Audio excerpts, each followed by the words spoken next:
저녁 드시고 오셨는지 모르겠습니다. 오늘 오니까 좀 분위기가 묘하죠. 양쪽으로 어둑하네요. 예, 예. 아, 이제 느끼시는 분도 계시네요. 아, 예, 대단하십니다.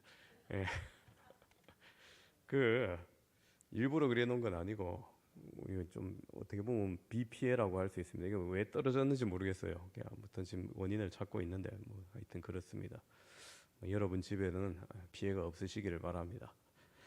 어, 지난주 초대교회 갈등이 발생한 것을 보았습니다. 우리가 말씀을 통해서 바로 내부의 갈등, 구제 문제로 말미암아 교회 내 소외층이었던 헬라파 과부들의 불만이 표출되었던 거죠. 여러분 어떤 조직이든 갈등 없는 조직은 없습니다. 그죠? 그러나 교회라면 그러한 갈등을 줄이거나 극복해 나갈 수 있어야 합니다. 초대교회는 이 내부로부터의 갈등을 잘 봉합하고 앞으로 이러한 일들이 발생하지 않기 위해서 어떻게 했었습니까? 점점 사람들이 많아지니까 예루살렘 교회 안에서 모든 일을 사도가 하다가 다 감당이 안 되는 겁니다. 다 감당하는 것도 마땅치 않았습니다. 그래서 사도들이 더 중요한 일, 말씀과 기도에 집중합니다. 그리고 그 공백을 성령과 믿음이 충만한 칭찬받는 사람 7을 세워서 초대교회 최초의 집사를 세웁니다. 여러분 예전에 기억나시는지 모르겠는데 세월호 사건이 있었을 때 해경이 엄청 요거도 먹었잖아요. 도마 위에 오르고 구조를 똑바로 했느니 언제 출동했느니 하도 그러니까 정부에서 어떤 발표를 했냐면 해경을 없애겠다 이런 발표를 했어요. 그 얘기를 듣고 진짜 두 귀를 의심했습니다. 이게 도대체 맞는 소린가? 누구 머리에서 나온 발상인가? 그럼 문제가 생기면은 문제를 해결하고 고쳐야지 아예 없애버리는 것은 문제 해결이 아니죠. 마찬가지로 구제에 대해서 문제가 발생했다고 구제 자체를 없애버리면은 어리석은 일입니다. 따라서 구제를 담당한 새로운 일꾼을 뽑고 또 역할을 분담하는 것 정말 지혜로운 일이었었습니다. 그렇게 초대교회 내부의 불화와 위기로부터 좀 지혜롭게 대처함으로써 교회가 새 일꾼을 세우고 사도들은 더욱더 말씀과 기도, 그 본연의 임무에 충실할 수 있었던 거죠. 그런데 교회의 위기는 거기서 끝나지 않습니다. 오늘은 외부의 문제입니다. 바로 7 집사 중에 은혜와 권능이 충만했던 스데반 집사가 나가서 전도하면서 큰 기사와 표적을 민간에 행하자 많은 사람들이 더불어 논쟁합니다. 하지만 스데반의 지혜와 성령이 충만함으로 말미암아 말하는 것을 그들이 능히 당하지 못하죠. 어긋난 승부욕 때문일까요? 논쟁에서 진 사람들이 앙심을 품고 거짓 증인을 돈으로 사가지고 자, 저 스데반이 모세와 하나님을 모독하는 말을 했다 이렇게 증인을 세웁니다. 결국 이 일로 스데반이 종교 재판을 받게 됩니다. 종교 재판 중에서도 성령이 충만한 가운데 아브라함 때부터 예수 그리스도에 이르기까지 구약에서 오실 것이라고 말씀하신 그 메시아가 바로 예수님이심을 논리적으로 말합니다. 하지만 종교 지도자들, 정작 상석에 앉아서 재판하고 있는 자신들이 죽인 예수님을 메시아로 인정할 수 없는 그들은 마음에 더욱더 찔림을 받고 이를 갈고 스데반을 향하여 돌로 쳐 죽이게 됩니다. 7 집사 중 스데반 집사가 첫 순교를 하게 된 겁니다. 이 사건을 계기로 예루살렘 교회에 본격적인 박해가 불어닥치게 됩니다. 물론 이전에도 그 교회를 향한 박해가 있었지만 이제 차원이 달라지는 거예요. 도무지 견딜 수 없어서 평생 살아왔던 고향 친척 아버지 집을 등지고 다른 곳으로 도망할 정도가 돼버린 겁니다. 그래서 8장 1절을 이렇게 기록합니다. 그날에 예루살렘에 있는 교회에 큰 박해가 있어 사도 외에는 다 유대와 사마리아 모든 땅으로 흩어지니라. 참 능력 있는 일꾼이었는데 스데반 집사가 그렇게 아깝게 정말 허무하게 죽어버렸죠.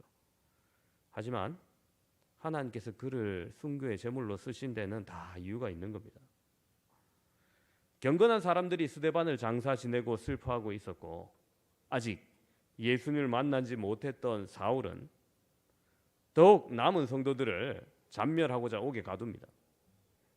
이러한 외부적 갈등이 시작되었지만은 또 다른 측면에 긍정적인 부분도 있었어요.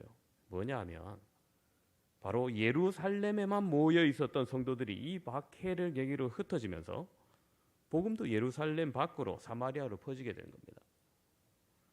즉 예루살렘 내 기독교 박해가 심해져서 교회 많은 성도들이 흩어졌지만 이로 인해서 성도들이 유대와 사마리아 모든 땅으로 흩어지면서 복음도 확장되는 좋은 계기가 됐던 겁니다. 그래서 여러분 하나님의 방식은 참 언제나 우리의 예상과 생각을 훨씬 뛰어넘는 놀라운 부분이 항상 있습니다. 자, 그렇게 흩어진 사람 중에 4절을 보면 이렇게 말합니다. 그 흩어진 사람들이 두루 다니며 복음의 말씀을 전할세. 그렇습니다. 예수님께서 승천하시면서 제자들에게 사명을 주신 게 있죠. 특별히 대위임령을 주시는 겁니다. 예루살렘 안에만 머물러 있지 말아 하셨습니다.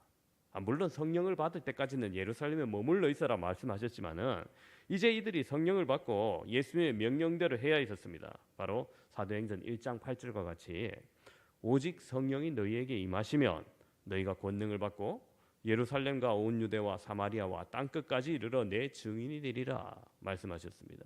그렇습니다. 그들은 증인된 사명을 감당하기 위해서 예루살렘뿐만 아니라 온 유대 지역과 사마리아와 땅끝까지 이르러 예수님의 증인이 될 사명이 있었습니다. 그런데 예루살렘 안에서만 오롯이 머물러 있었던 거예요. 물론 그 안에서 뭐 기쁨도 있었고 즐거움도 있었고 전도도 하고 뭐 박해도 맞고 뭐 그랬었겠지만은 이건 또 하나님의 뜻이 아니었던 거죠. 예수님의 뜻이 아니었던 거죠. 그래서 그 박해를 통해서 사명을 완수하는 계기가 됐던 겁니다. 고난받아 흩어진 사람 중에 14 빌립이 있었습니다. 5절 보시면은 빌립의 일거수일투족이 나옵니다. 빌립이 사마리아 성에 내려가 그리스도를 백성에게 전파하니. 자, 그는 고난이 닥치자 사마리아로 가서 복음을 전파하기 시작했습니다. 근데 여러분 이게 좀 생각해 봐야 되는 게 사마리아는 과거 북이스라엘의 수도였습니다. 하지만 아수르에 의해서 북이스라엘이 멸망당하고 민족 혼혈 정책을 써요. 피가 섞입니다. 혼혈만 되었으면 그대로 다행인데 그 땅에 막 맹수가 나타나고 사자가 나타나고 막 물어 뜯어 죽이니까 아수르 왕에게 이거 도저히 못 살겠다. 이거 왜 이러냐고 보고가 나오니까 아수르 왕이 야, 이 등신들아 그 땅에 갔으면 그 땅의 신을 섬겨야지 하면서 자 여기 여호와를 섬길 줄 아는 사람은 손 들어봐 했는데 뭐 섬길 줄 아는 사람이 북이스라엘 몇 명이나 남아 있었겠어요. 뭐 아무나 손 들니까 그 사람들을 보내가지고 종교 지도자를 삼고 제사장 삼아요. 엉망이 돼버린 겁니다. 엉망이. 뭐 제대로 된 선지자, 뭐 레위인들이 남아 있지 않으니까 뭐 그렇게 전혀 엉뚱한 노선으로 가게 됩니다. 혼합주의적인 영향을 받게 돼서 유대인들은 사마리아인들을 인정하지 않고 경멸의 대상이 되는 겁니다. 그렇게 수백 년 동안 그 오랜 세월 동안 이들이 뿌리는 같은 민족인데 전혀 다른 민족처럼 경계의 대상이 되어버린 겁니다. 하지만 빌립은 이러한 차별에 신경 쓰지 않고 사마리아로 가서 복음을 전파하기 시작합니다. 빌립 집사에게는 그들도 하나님 나라 복음의 전파 대상이었고 구원받아야 될 백성이었던 겁니다. 그 결과 사마리아에서 복음을 듣고 회개하는 백성들이 나타나게 됩니다. 복음이 예루살렘의 경계를 허물고 처음 확장되었던 여러분 굉장히 기념적인 순간입니다. 이른바 전도에서 선교로 바뀐 거예요. 목사님 전도나 선교나 똑같은 거 아닙니까? 예수님 믿게 하는 건 똑같은데 무슨 개념이냐면 같은 문화권 안에서 예수님을 복음을 전하는 것은 전도예요. 자 그러면 우리가 성남 안에서 혹은 뭐 광주나 용인이나 같은 문화권이죠. 전하는 것은 전도예요. 근데 저기 뭐 캄보디아에서 필리핀에서 베트남에서 가는 거는 선교죠. 아 지리적입니까? 지리적인 게 아니라니까 문화적인 거라니까. 그러면 반대로 생각해 봅시다. 저기 뭐 용인의 무슨 공단에 외국인들 동남아에서 많은 분들이 있어. 그 공장에 가서 전도하면 그게 선교일까요? 전도일까요? 아 헷갈리시죠 이제. 그건 선교예요. 그게 국내 이주민 선교예요. 다른 문화권 사람들이니까. 그렇죠. 사마리아는 다른 문화권이었습니다. 유대와 전혀 다른 문화권이었습니다. 그대로 가게 되므로 최초의 사실은 선교입니다. 이게 복음이 예루살렘의 경계를 허물고 확장되는 겁니다. 여러분 그 순간이 있었기에, 그 첫 순간이 있었기에 우리나라도 여러분 그 복음의 확장으로 인해서 우리에게 복음이 들어온 거예요. 그리고 20세기에 다른 나라에서는 별 거의 유례 없는 부흥의 땅이 되어버린 거죠. 오늘날 우리는 그러한 유산 가운데 살고 있지만 요즘 오히려 참 교회가 세상으로부터 손가락질 많이 당하고 있습니다. 만만치 않아요. 그 비난의 목소리가. 그로 인해서 전도의 문은 막히고 다음 세대들은 믿는다며 오히려 눈치 보이고, 옛날에는 중고등학교 때 야 너 교회 가냐? 아, 부럽다 이랬는데 너 교회 가? 뭐 이런 식으로 바뀌어버린 거죠. 그렇다고 여러분 우리가 낙담만 하고 있을 수는 없습니다. 하나님께서 이러한 고난 가운데서도 역사하기를 우리는 기도해야 됩니다. 또한 세상의 비난 가운데서도 우리가 들을 수 있는 것은 듣고 고쳐야 될 부분은 받아들이고, 또 오해에서 비롯된 부분 굉장히 많죠. 그와 같은 것들이 있다면 지혜롭게 대답해서 더욱더 적극적인 소통을 해야 됩니다. 아, 세상이 원래 그래. 저들은 우리랑 달라 하면서 그러한 인식만을 가지고 소통을 단절해 버린다면 안 된다는 겁니다.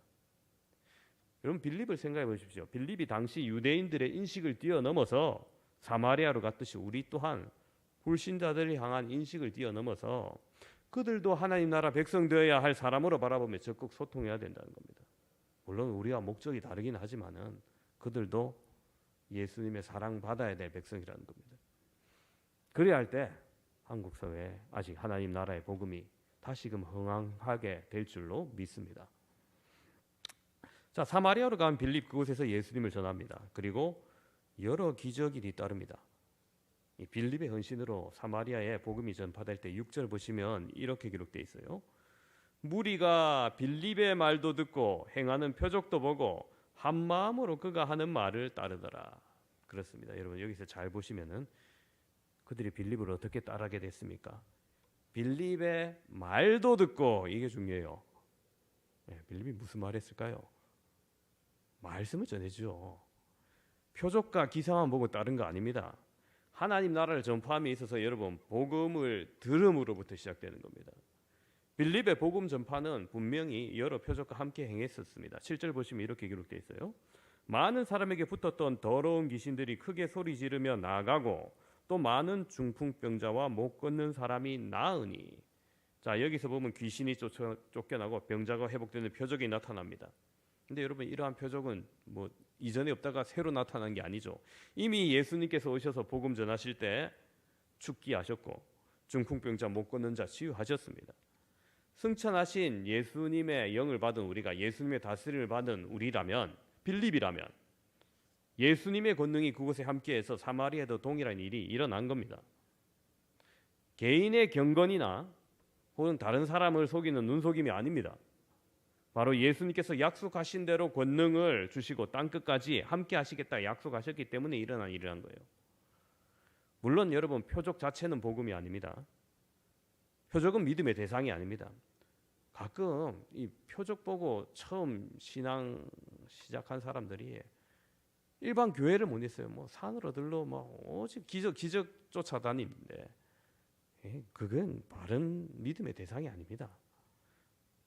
표적은 사마리아인들이 복음의 말씀을 듣게 한 수단이었던 겁니다. 아, 저 말이 사실이구나 하는 것을 듣게 한 수단에 불과했죠. 표적은 믿음을 보조하는 것이지 결코 믿음의 대상이 될 수는 없는 겁니다.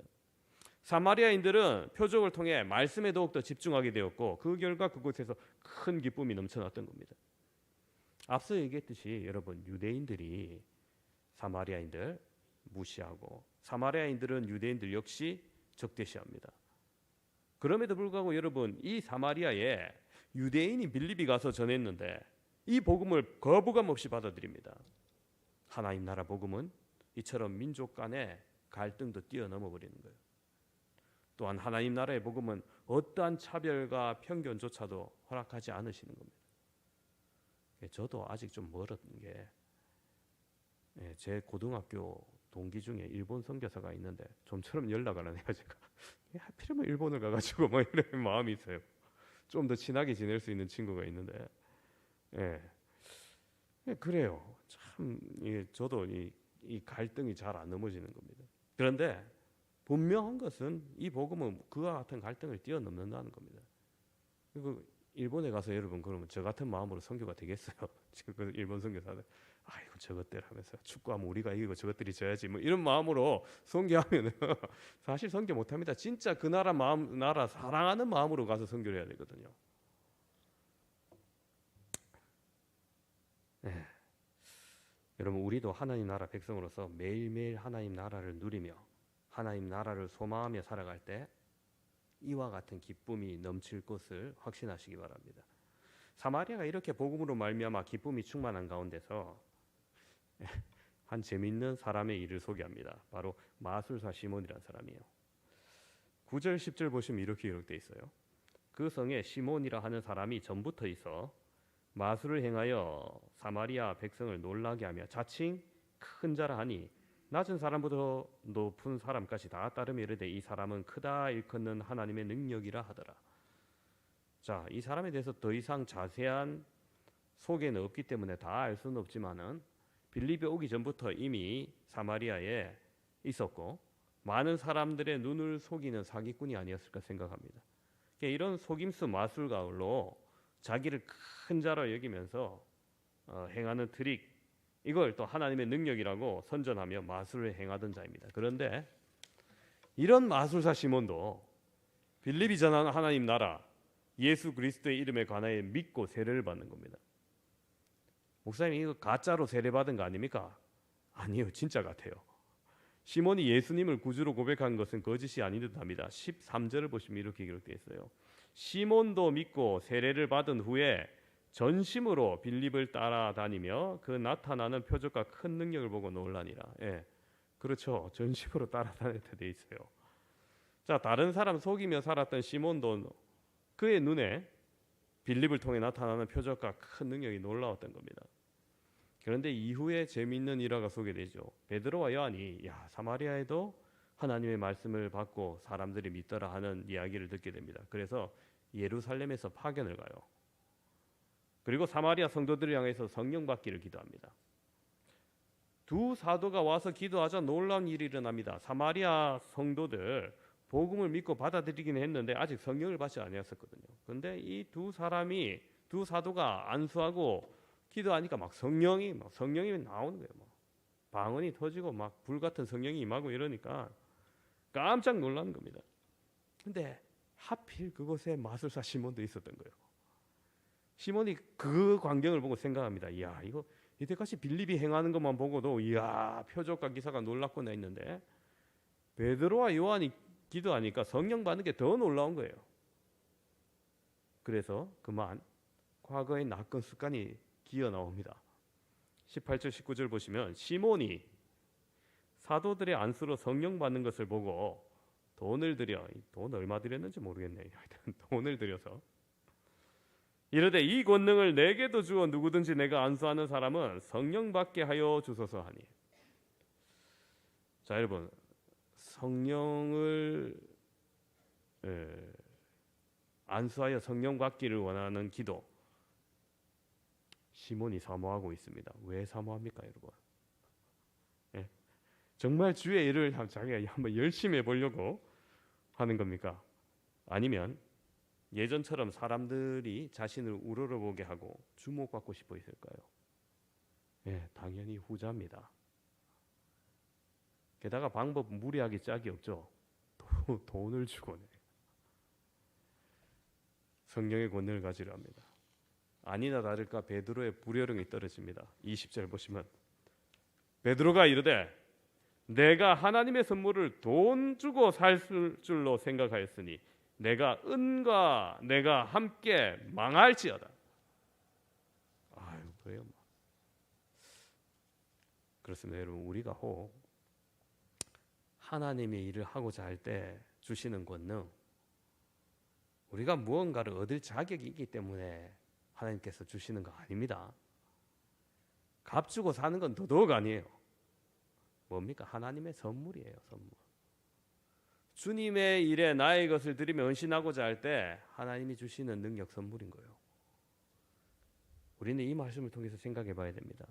때로 내가 교회에 헌신할 때 혹은 봉헌할 때 뭔가 돋보이고 내가 주목받기 원해서 사모하는 것은 아닌가 좀 스스로 점검해 봐야 할 필요가 있다는 거예요.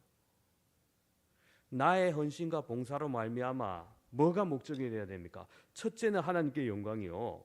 둘째는 그 헌신과 봉사로 말미암아 많은 사람에게 유익을 줄 수 있어야 됩니다.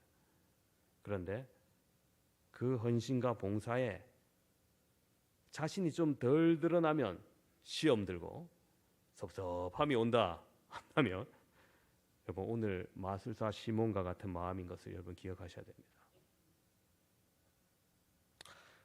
베드로가 시몬의 마음을 이렇게 표현해요. 21절 보시면은 하나님 앞에서 내 마음이 바르지 못하니 이 도에는 내가 관계도 없고 분깃될 것도 없느니라.